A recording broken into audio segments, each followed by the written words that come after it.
Ẹ̀mí Ọlọ́run a dúpẹ́ lọ́wọ́ yín fún oore ọ̀fẹ́ àti àǹfààní tí ẹ fi fún wa láti rí ọ̀sẹ̀ yìí ẹ gba ọpẹ́ wa. Lórúkọ Ọlọ́run alààyè là ń kí yín káàbọ̀ sí ètò ẹ̀kọ́ Bíbélì ọ̀sẹ̀ yìí ọjọ́ ìsinmi 23 lẹ́yìn mẹ́ta lọ́kan. Àkòrí tí a ti wò láti ìbẹ̀rẹ̀ ọdún yìí kò yí padà. Májẹ̀mú pẹ̀lú Ọlọ́run alààyè. Ẹ̀ka àkòrí tí a wà báyìí ni Olúwa Ọlọ́run gbogbo orílẹ̀-èdè, ẹni tó ní ayé àti ọ̀run, tó ní ẹ̀mí gbogbo wa. Bí a ti ń kí yín káàbọ̀ sórí ètò yìí là ń kí àwọn bàbá wa nínú Olúwa tájọ̀dọ̀ máa wo ẹ̀kọ́ Bíbélì ti ọ̀sẹ̀ yìí káàbọ̀ sí orí ètò yìí.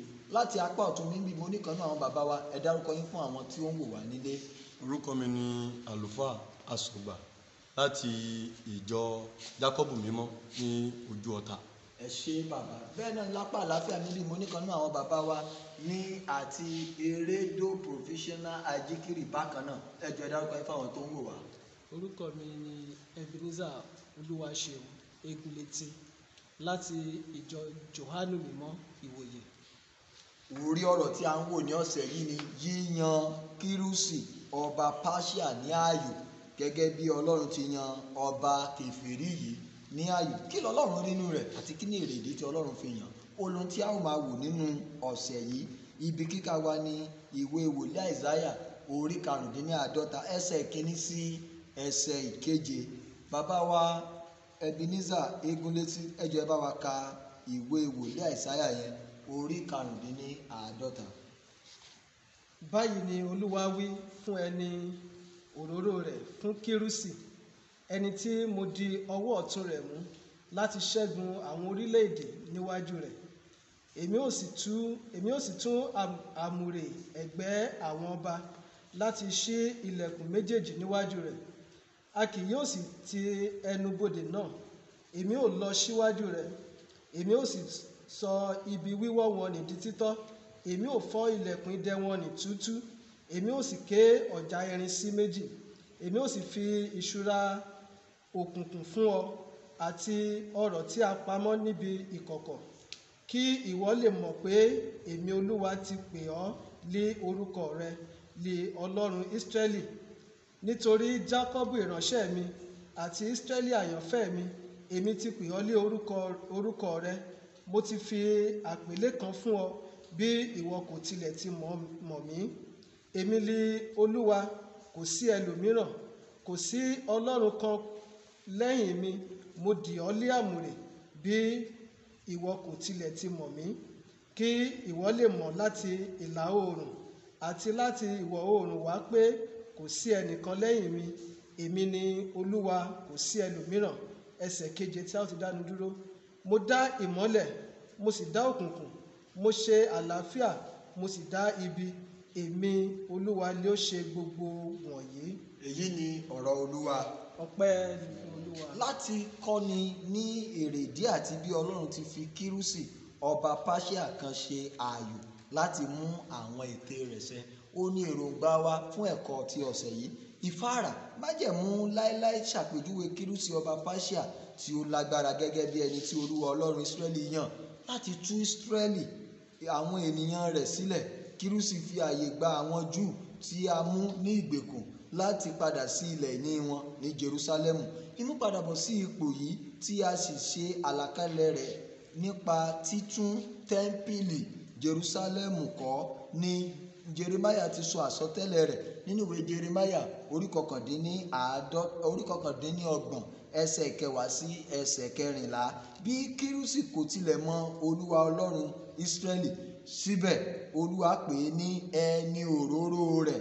Ìwé wòlíì Àìsáyà orí 45 ẹsẹ̀ 1. A ó rí èrèdí àti bí Ọlọ́run ti yàn án tí ó sì pè Kírúsì ní àyànfẹ́ òun nínú ẹ̀kọ́ yìí. Ọba kèfèrí ṣùgbọ́n tí Ọlọ́run yàn láti mú ìlérí àti ète rẹ̀ ṣẹ. Ọ̀rọ̀ yìí ṣe ènìyàn ní kàyéfì. Báwo ni Ọlọ́run ṣe lè mú òṣùṣù ní gbogbo àgbáyé tó jẹ́ pé ọba kèfèrí ni ó wá lò? Ìyẹn ni pé kò sí ohunkóhun tàbí ẹnikẹ́ni tí Ọlọ́run tí kò lè lò fún àti mú ète rẹ̀ fún ògo orúkọ rẹ̀ ṣẹ. Bàbá wa Àsọ̀gbà, àtọ̀dọ̀ yín máa ti béèrè ìbéèrè fún ìjíròrò ọ̀sẹ̀ yìí. Wọ́n ní kí ni òye tí a ní nípa Ọlọ́run, bí Ọlọ́run ṣe yan Kírúsì ọba Páṣíà gẹ́gẹ́ bí ààyò rẹ̀? Kí lọ́lọ́run nínú rẹ̀ lóòótọ́ a ní ìwé wòlíì Àìsáyà orí 45 ẹsẹ̀ 12 yẹn, ṣùgbọ́n ẹ jẹ́ ká jọ wò ó papọ̀. Kí ni ẹ̀yin rò wípé ó jẹ́ kí Ọlọ́run kí ó yan ọba yìí ní àyè? ẹ ṣe olùdarí wa, gẹ́gẹ́ bí ìwé wòlíì Àìsáyà yẹn bó ti sọ fún wa, a rí pé ó sọ pé òun ni Ọlọ́run, ó dẹ̀ dá ohun gbogbo. Yálà bóyá ẹni yẹn mọ̀ tàbí kò mọ̀, yálà bóyá ẹni yẹn ní òye rẹ̀ tàbí kò ní òye rẹ̀, òun ni Ọlọ́run. Ó lè lo ohunkóhun tí ó dá láti mú ète rẹ̀ tàbí ìmọ̀ rẹ̀ ṣẹ, gẹ́gẹ́ bí kí àwọn èèyàn lè mọ̀ pé Ọlọ́run ni ó sì jọba lórí ohun gbogbo tí ó dá. Ẹ ṣe, kò sí ohunkóhun tí Ọlọ́run kò lè lò láti mú ète rẹ̀ ṣẹ. Torí náà Ọlọ́run mọ̀ọ́mọ̀ yan Kírúsì ní ààyò rẹ̀ láti mú ètò àti èròǹgbà rẹ̀ ṣẹ nínú ayé. Ìbéèrè kejì ọ̀dọ̀ bàbá wa Ebenezer Egunlétí ni màá ti béèrè. Wọ́n ní báwo ni àwọn ẹsẹ̀ tí ó wà ní abẹ́ ìbéèrè yìí, báwo ló ṣe lè tọ́ka sí tó sì lè ṣèlú lẹ́yìn Kírúsì ọba kèfèrí lásánlàsàn tí Ọlọ́run wá wò tí ó dẹ̀ yàn láti lò ní àkókò yìí. A ní ìwé Kóróníkù kejì orí 16 ẹsẹ̀ 22 sí ẹsẹ̀ 23. Àtún ní ìwé wòlíì Àìsáyà tí a ti kà bákan náà. Kí lẹ̀yin rò nínú èrò tí pé ó ṣèlú àti ìtọ́kasí gẹ́gẹ́ bí Ọlọ́run ṣe yan ọba yìí ní àkókò yìí? Ẹ ṣe olóòtú, gẹ́gẹ́ bí a ṣe mọ Ọlọ́run pé a ṣe yóò wù ní ẹnikẹ́ni tó bá dẹ̀ wù ló mú. Bí Kírúsì ṣe jẹ́ ọ̀kan lára kèfèrí, Ọlọ́run mú, ó dẹ̀ pèsè ọkàn rẹ̀ sílẹ̀ láti lò ó fún iṣẹ́ rẹ̀. Kò sí ẹnikẹ́ni tí Ọlọ́run ò lè lò. Ẹnikẹ́ni tí Ọlọ́run bá dẹ̀ pè, dandan ni láti tì lẹ́yìn. Ọlọ́run mú Kírúsì, ó pèsè ọkàn rẹ̀ sílẹ̀ fún iṣẹ́ àti kí ète Ọlọ́run bá lè ṣẹ. Ẹ ṣe, Ọlọ́run lò ó láti jẹ́ kí ète rẹ̀ ṣẹ. Lóòótọ́ àsọtẹ́lẹ̀ ti wà nípa rẹ̀ láti ẹnu wòlíì Jeremáyà pé òun yóò rú sókè. Nítorí náà òun ni Ọlọ́run fi rú sókè nírú àkókò tó nílò rẹ̀. Àgbà aládùá wípé ohun gbogbo tí Ọlọ́run nílò láti rú sókè fún ìṣeré orílẹ̀-èdè yìí, fún ìṣeré ẹ̀wọ̀ tó ń gbọ́ mi, Ọlọ́run yóò rú wọn sókè ní orúkọ Jésù. Báwo ni ó ṣe yẹ kí àwọn Kìrìsìtẹ́nì àkókò yìí mọ àwọn tí kìí ṣe Kìrìsìtẹ́nì gẹ́gẹ́ bí ẹni tí Ọlọ́run fi òróró yàn fún àwọn ète rẹ̀? Bàbá wa Aṣọ̀gbà, kí lẹ̀yin rí sọ sí ìbéèrè? Ǹjẹ́ ó ṣeé ṣe kí Ọlọ́run lẹ́yìn tí kìí ṣe tí ò sí ẹ̀ mọ́ kó dẹ̀ da òróró lé lórí láti lò ó fún ète rẹ̀ tí ó bá ṣeé ṣe? Ṣé kó yẹ kí àwa Kìrìsìtẹ́nì kí a mọ nǹkan wọ̀nyí kí a lè faramọ́? Báwo la ṣe lè mọ̀ láti lè faramọ́? Ẹ ṣe gan. A rí pé gẹ́gẹ́ bí Kìrìsìtẹ́nì a gbọ́dọ̀ mọ ohun tí ìwé mímọ́ sọ, torí pé ìwé mímọ́ fúnra rẹ̀ ti tọ́ka rẹ̀ nínú Ẹ́sírà àbí tá kà pé fúnra ara Ọlọ́run ló yan Kírúsì ọba, ló sì rú sókè láti mú ète rẹ̀ ṣẹ. So àwa gẹ́gẹ́ bí Kìrìsìtẹ́nì gbọ́dọ̀ mọ̀, a sì gbọ́dọ̀ ní òye rẹ̀ wípé Ọlọ́run lè lo ohunkóhun tí ó dá láti mú ète tàbí ìmọ̀ rẹ̀ ṣẹ. Yálà bóyá ẹnìyẹn mọ̀ ọ́n tàbí kò mọ̀ ọ́. A rí nínú ìwé Òwe níbi tí a ti wò tán ní ká wò ní orí 29 ẹsẹ̀ 2. A rí pé ó sọ pé níbẹ̀ pé nígbàtí àwọn olódodo bá wà lórí oyè, àwọn ènìyàn á yọ̀. So Ọlọ́run mọ̀ sí bóyá olódodo ló wà lórí oyè tàbí aláìṣòdodo. So nígbàtí olódodo bá wà lórí oyè, a ó fi hàn wá pé bóyá àwọn ènìyàn ti ṣe ìfẹ́ Ọlọ́run, ó sì fẹ́ kí a jẹ ọlá òun gẹ́gẹ́ bí Ọlọ́run. Nígbàtí ó bá sì mú kí ẹni tí ò ṣe olódodo kó wà lórí oyè, a rí pé àwọn ènìyàn á kẹ́dùn láti jẹ́ ká mọ̀ pé òun Ọlọ́run lé agbára láti fìyà ẹ̀ṣẹ̀ wa jẹ wá. So bó wá yálà pé àwọn ènìyàn gbádùn nígbà tó olódodo wà ń bẹ, a gbọ́dọ̀ mọ̀ pé ọwọ́ Ọlọ́run ló ṣe eléyìí. Nígbà tí ẹni tí ò ṣe olódodo bá sì wà lórí oyè, a gbọ́dọ̀ mọ̀ pé ọwọ́ Ọlọ́run ló sì wà níbẹ̀. Ohun tá a ní láti ṣe ni láti padà sọ́dọ̀ Ọlọ́run láti tún ọ̀nà wa ṣe pẹ̀lú Ọlọ́run. Ẹ ṣe, ìyẹn tí mo rí mú jáde nínú nǹkan tí bàbá wa Aṣọ̀gbà sọ ni wípé àti olódodo àti ènìyàn búburú, ẹnikẹ́ni tó bá wà ní ipò adarí, ọwọ́ Ọlọ́run ló gbé síbẹ̀. Àti wípé ní ìgbà ní Ọlọ́run máa mọ̀ọ́mọ̀ fi àyè gba adarí búburú láti jẹ́ kí àwọn ènìyàn padà sí ọ̀dọ̀ rẹ̀ láti ronúpìwàdà ẹ̀ṣẹ̀ wọn. Ọlọ́run dẹ̀ mọ̀ọ́mọ̀ máa ń fi ènìyàn rere sí ipò adarí láti jẹ́ kí ara tu àwọn ènìyàn rẹ̀ nígbà tí wọ́n bá ṣe ohun tó dùn wọ́n nínú. Ẹ ṣé o, gẹ́gẹ́ bí Yorùbá náà ti máa ń sọ, kò sí igi tó jábọ́ lọ́ra kò sí ewé tó jábọ́ lára igi tí ọlọ́run kò mọ̀ sí. ẹ ṣé. Ìbéèrè tó kàdí ìbéèrè ọ̀sẹ̀ yìí, gẹ́gẹ́ bí ọlọ́run alágbára ti yan Kírúsì láti ṣàmúṣe àwọn ète rẹ̀ ní ọ̀nà tí ó lè tọ́ka sí, báwo ni ó ṣe yẹ kí àwọn kìrìsìtẹ́nì òde òní jẹ́ adarí rere? Bàbá wa Egunlétí, kí lẹ rò? Ó yẹ kí àwa kìrìsìtẹ́nì ká jẹ́ adarí rere.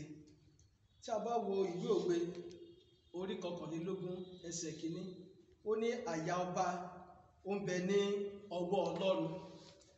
Kìrìsìtẹ́nì àti kèfèrí gbogbo wa ẹ̀dá Ọlọ́run alààyè ni gbogbo wa ṣe. Ọlọ́run tó pe kìrìsìtẹ́nì náà ló tún pe kèfèrí. Nítorí kí ló ṣe pe kèfèrí?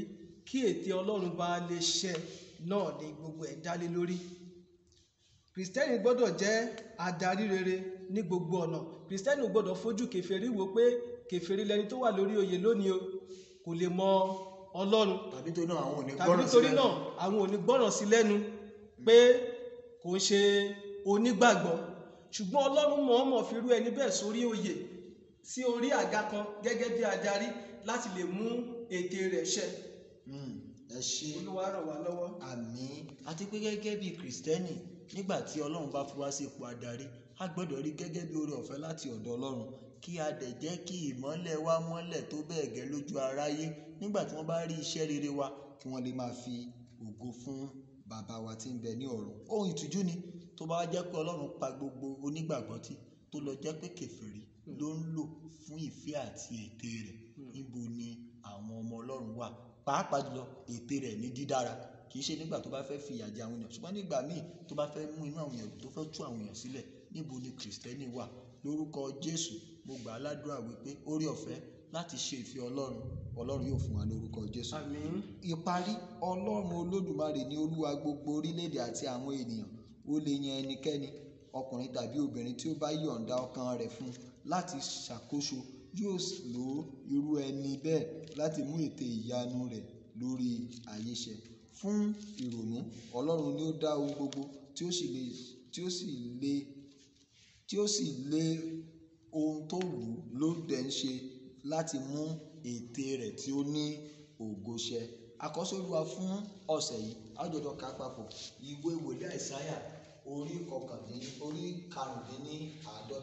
ẹsẹ̀ 1. Ó ní pé, báyìí ni Olúwa wí fún ẹni òróró rẹ̀, fún Kírúsì, ẹni tí mo di ọwọ́ ọ̀tún rẹ̀ mú láti ṣẹ́gun àwọn orílẹ̀-èdè níwájú rẹ̀, ẹni tí ó sì túmọ̀ ẹ̀gbẹ́ àwọn ọba láti ṣí ilẹ̀kùn méjèèjì níwájú rẹ̀, a kì yóò sì ti ẹnu bodè náà.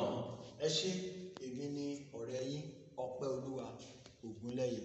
Ẹ ṣé o.